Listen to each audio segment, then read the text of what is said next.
लहान बाळाची पहिली अंघोळ हा पालकांसाठी जितका आनंदाचा क्षण असतो, तितकाच तो भीतीदायक आणि गोंधळात टाकणारा सुद्धा असतो. पण तुम्हाला माहिती आहे का? आपल्या नकळत होणाऱ्या साध्या चुकांमुळे बाळाच्या नाजूक त्वचेला इजा होऊ शकते किंवा त्याला संसर्ग देखील होऊ शकतो. जर तुम्ही सुद्धा नवीन पालक झाला असाल, तर हा व्हिडिओ तुमच्यासाठी अत्यंत महत्त्वाचा आहे. आज आपण अशा 5 गंभीर चुकांबद्दल बोलणार आहोत, ज्या नवजात बाळाला अंघोळ घालताना प्रत्येक पालकाने टाळल्याच पाहिजे.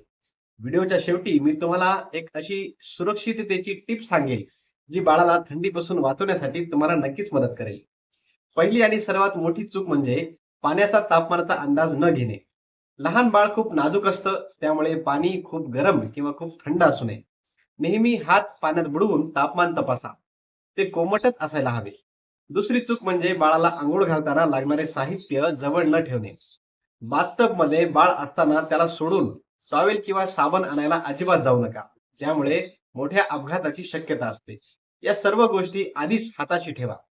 तिसरी महत्वाची गोष्ट म्हणजे प्रखर साबण किंवा शॅम्पूचा अतिवापर करणे. बाळाची त्वचा ही नैसर्गिकरित्या ओलावा धरून असते. जास्त साबण वापरल्याने त्वचा ही कोरडी पडते आणि त्याला रॅशेस येऊ शकतात. चौथी चूक म्हणजे बाळाच्या कानात किंवा नाकात थेट पाणी घालणे.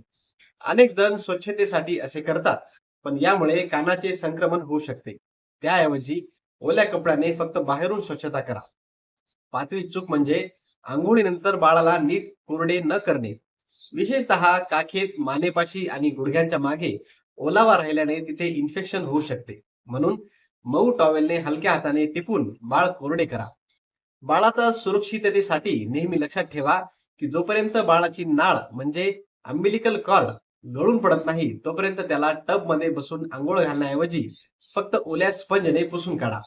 तुमची ही सतर्कता बाळाला निरोगी ठेवण्यासाठी पुरेशी आहे. हा व्हिडिओ नवीन पालकांसोबत शेअर करायला विसरू नका आणि अशाच बालसंगोपनाच्या माहितीसाठी आपल्या स्वास्थ्य मंत्र मराठी या चॅनलला फॉलो केल्याशिवाय अजिबात जाऊ नका. धन्यवाद.